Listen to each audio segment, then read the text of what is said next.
आज की एक बड़ी अहम खबर यह है कि हुकूमत पाकिस्तान के वर्चुअल मुज़ाकरात जो हुआ है IMF के साथ, उसके बाद अब तय ये पाया कि हुकूमत पाकिस्तान ने कहा है कि हम आपकी तमाम शराइत मान लेंगे, आप बस हमें इंस्टॉलमेंट दे दें, वो किस्त दे दें।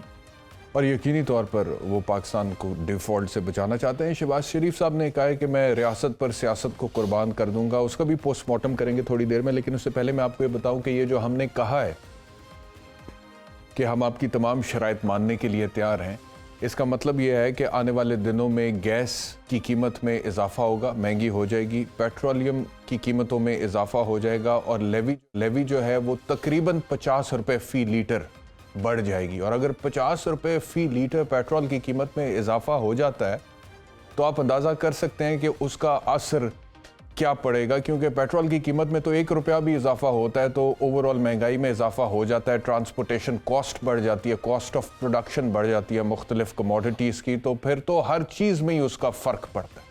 तो पेट्रोल की कीमत में अगर 50 रुपये फ़ी लीटर इजाफा हो जाता है तो महंगाई किस लेवल पे जाएगी, जो already is the second highest in the history of this country, वो आप अंदाज़ा कर सकते हैं। सब्सिडीज़ उन्होंने कहा है कि हम ख़त्म करेंगे, डॉलर को उसकी असली कीमत पर लेकर जाएंगे, क्योंकि आपको पता है इसहाक डार साहब 2018 से पहले जब पाकिस्तान मुस्लिम लीग नवाज की हुकूमत थी तो तब भी उन्होंने डॉलर की कीमत को कंट्रोल किया हुआ था मसनूई तरीके से। अभी भी डॉलर इस वक्त जो है वो 230 रुपए के करीब है इंटरबैंक में, लेकिन ओपन मार्केट में वही डॉलर जो है वो 256 के करीब है। तो IMF ने कहा है कि ये जो आपने मसनूई तरीके से डॉलर की कीमत को कंट्रोल किया हुआ, इसको ख़त्म करे, तो वो भी हमने कहा है जी कि हम ख़त्म कर देंगे। तो ये तमाम बातें जो हैं अगर अब मान ली गई हैं और हुकूमत ने कहा है और शहबाज शरीफ साहब भी कह रहे हैं कि जी ये तमाम बातें हम मानेंगे क्योंकि रियासत को बचाना है, तो फिर इसका मतलब यह है कि आने वाले दिनों में पाकिस्तान के 22 करोड़ अवाम पर एक महंगाई का बम मज़ीद गिरने वाला है। और ऑलरेडी अवाम की तो चीखें निकल रही हैं महंगाई की वजह से, तो इसके बाद तो अवाम का बुरकस ही निकलेगा जो कुछ होने जा रहा है। लेकिन बहरहाल नवाज शरीफ साहब लंदन से क्या इमरान खान के बारे में ये सुनिए। पाकिस्तान को तबाह बर्बाद करने में कोई कसर नहीं छोड़ी। अल्लाह ताला ऐसे लोगों के हाथों से मुल्क को और हमारे वतन को बचाए। तो ये तो अपना कहर था पाकिस्तान के लिए, इमरान खान जिसका नाम इमरान खान, ये पाकिस्तान के लिए कोई अच्छा पैगाम नहीं था। कह रहे थे कि ये कहर था पाकिस्तान के लिए जिसका नाम इमरान खान है। मेरे ख्याल में इस कहर से बचने के लिए मियाँ साहब लंदन चले गए और फिर 3.25 साल तकरीबन हो गया अभी तक इस कहर से बचने की खातिर वो लंदन से वापस पाकिस्तान नहीं आए। एक तरफ आप कहते हैं कि पाकिस्तान को तबाह बर्बाद कर दिया, दूसरी तरफ आप कहते हैं कि पाकिस्तान के लिए कहर था, और तीसरी तरफ आप खुद पाकिस्तान आने का नाम नहीं लेते। भाई आप तो खुद अपने आप को कायद कहते हैं, आपकी पार्टी कहती है, आपकी सीनियर लीडरशिप कहती है कि हमारा कायद नवाज शरीफ है, सरपरस्त आला है, बावजूद इसके कि सुप्रीम कोर्ट ने नाअहल कर दिया था, बावजूद इसके कि सुप्रीम कोर्ट ने यह फैसला भी दिया था कि वो पार्टी के सदर भी नहीं हो सकते, और शहबाज शरीफ साहब पार्टी के सदर भी हैं, मौजूदा वजीर आजम भी है, लेकिन उसके बावजूद आपकी पार्टी ये कहती है कि हमारा जो लीडर है वो तो नवाज शरीफ है। और नवाज शरीफ कह रहा है कि पाकिस्तान तबाह बर्बाद हो गया, नवाज शरीफ कह रहा है कि इमरान खान पाकिस्तान के लिए कहर था। लेकिन नवाज शरीफ खुद है कहां पे? अगर तो जेन्युइन लीडर है तो इधर होता, अवाम के बीच होता, इस कहर को रोकने की कोशिश करता, तबाह बर्बादी को रोकने की कोशिश करता। ये कैसा लीडर है? और जब आप इस तरह से इतनी दूर से बैठ के ये बातें करते हैं और आप कहते हैं कहर था, तबाह बर्बाद कर दिया, तो लोग जो हैं वो सर्टनली यहां पर बेवकूफ तो नहीं बैठे, मैंने वो देखते हैं कि कौन कह रहा है, कहां पर बैठकर कह रहा है। अगर तो आप यहां पर बैठे होते और आप अपना जो भी, अगर आप इसको जेन्युइनली वाकई आप समझते हैं कि इमरान खान पाकिस्तान के लिए तबाही था और आप उसको रोकने की कोशिश करते, तो फिर लोग शायद आपकी बात पर यकीन भी करते। लेकिन अभी तो लोगों को लगता है, आप खुद लंदन में हैं, वहां से आप यूरोप के दौरे पे चले जाते हैं, उसके बाद आप वापस भी आ जाते हैं, डॉक्टर्स इजाजत ही नहीं दे रहे कि जी मियां साहब आप वापस चले जाएं, यहां पर कहर आ गया, यहां पे तबाह बर्बादी होगी, लेकिन वहां पे डॉक्टर्स कहते हैं मियां साहब आपने फ्लाइट नहीं लेनी, पाकिस्तान वापस नहीं जा। दूसरी तरफ मियां शहबाज साहब कह रहे हैं सियासत कुर्बान कर दूंगा लेकिन रियासत को बचाऊंगा। ये भी सुने जरा।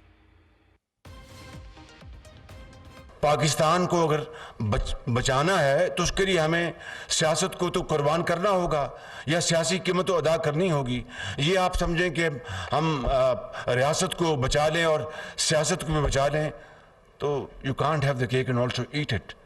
उसके लिए किसी चीज़ की कुर्बानी देनी पड़ती है। मैं आपको आज डंके की चोट पर ऐलान करना चाहता हूं कि मैं बतौर इस हुकूमत के वज़ीर आज़म के अपनी सारी की सारी सियासी जो कमाई है मैं कुर्बान कर दूंगा पाकिस्तान की रियासत को बचाने के लिए और पाकिस्तान को बचाने के लिए। तो क्या मैं ये लेगेसी छोड़ के जाऊंगा? जनाब मुश्किलात थी और हमने जनाब हाथ पांव नहीं मारे और कोशिश नहीं की, नहीं, ऐसा नहीं होगा। मैं अपनी जान दे दूंगा पाकिस्तान के लिए, मैं हर बैंक दामन उठाऊंगा इंशाअल्लाह।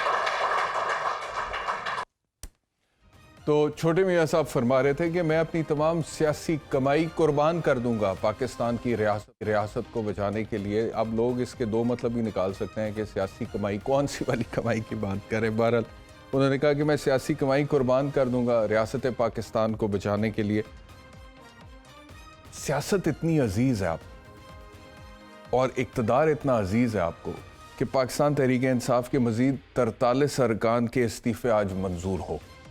पहले वो कहते थे मंजूर करो, आपके स्पीकर कहते थे कि मंजूर नहीं हो सकते क्योंकि रूल्स में ये लिखा हुआ है कि जब तक हर एक मेंबर को बुलाकर मैं पूछ ना लूं कि किस मजबूरी के तहत आपने किसी मजबूरी के तहत इस्तीफा तो नहीं दिया, तब तक मैं इसको मंजूर नहीं कर सकता। रूलिंग्स की बात होती थी सुप्रीम कोर्ट के। लेकिन जब आपने ये फैसला किया कि सियासत को बचाना है और इक़्तिदार को बचाना है और इसको तवालत बख्शनी है, तो फिर आपने ये सोचा कि leader of the opposition national assembly में जो बैठे हुए राजा रियाज साहब, हमने इन्हीं को कंटिन्यू करना है, क्योंकि इन्हीं को कंटिन्यू करेंगे तो इनको तो जो भी हम निगरान वजीर आजम के तौर पे नाम भेजेंगे फौरी तौर पे उसको अप्रूव कर देंगे। अगर कोई हकीकी ऑपोजिशन आती है, अगर कोई हकीकी लीडर ऑफ द ऑपोजिशन आ जाता है वहां पे, तो वो तो फिर वहां पे फटना पड़ेगा। तो आपने आज 43 मजीद मेंबरान जो थे पाकिस्तान तहरीक इंसाफ के, उनके इस्तीफे मंजूर किए हैं। पहले आप कहते थे नहीं हो सकते, शुरू में 11 किए थे, उसके बाद ज़िमनी इंतखाबात हुए, इमरान खान साहब खड़े हो गए, बहुत सारी सीटें वो जीत गए, तो उसके बाद ग्राउंड रियलिटीज़ के हवाले से पीडीएम को एक झटका लगा। उसके बाद जब प्लान बना कि हमने निगरान सेटअप जो है उसमें लीडर ऑफ द ऑपोजिशन, उसमें डिसाइसिव फैक्टर जो है लीडर ऑफ द ऑपोजिशन का एक हो सकता है, तो उस राजा रियाज को ही रखना है, तो फिर आपने पहले 34 इस्तीफे कबूल की, फिर 35 किए, फिर 43 की, और टोटल नंबर अब 123 है। पाकिस्तान तहरीक इंसाफ के तमाम मेंबरान इस वक्त मुस्तफी हो चुके हैं, इस्तीफे कबूल हो चुके हैं। जब उन्होंने कहा कि अब हम आना चाहते हैं, उनसे भी ये पूछा जा सकता है कि पहले क्यों गए थे और अब क्यों कहते हैं आना चाहते हैं। लेकिन जब उन्होंने कहा आना चाहते हैं, तो मैं सवाल सिर्फ मेरा ये है एक वकील की हैसियत से कि रूल्स किधर गए जनाब? वो तो आप वबांगे, आप तो कहते थे मैं बुलाकर पूछूंगा, 1-on-1 पूछूंगा कि भाई कोई मजबूरी तो नहीं है, इस तरह तो नहीं इस्तीफा दे दिया किसी के दबाव में आकर। अब वो कह रहे हैं भाई हमने नहीं देना इस्तीफा, हम वापस आना चाहते हैं। आपने कबूल कर लिए सारे, किधर गए रूल्स, किधर गई रूलिंग्स? अभी आप कहते हैं सियासत को कुर्बान करेंगे रियासत को बचाने के लिए। रियासत की जो सूरत हाल है, जो ब्रेकडाउन हुआ है कल पूरा दिन बिजली का, मुझे एक और बयान समझ नहीं आया खुर्रम दस्तगीर साहब का। उन्होंने कहा कि तकनीकी खराबी हुई थी, मुकम्मल तौर पे हमने ठीक कर दिया है, लेकिन तकनीकी खराबी थी क्या इसका अभी तक पता नहीं चल सका। ये बिल्कुल अजीब सी बात है, यानी कि अगर आपको पता ही नहीं चल सका तो फिक्स आपने क्या? मेरा तो पहला खदशा भी ये था कि खुदा ना खास्ता वो जो ख्वाजा आसफ ने कहा था कि ऑयल इंपोर्ट करने के हो सकता है पैसे ना रहे, पूरा मुल्क अंधेरों में डूब जाए, वैसी सूरत हाल तो नहीं है।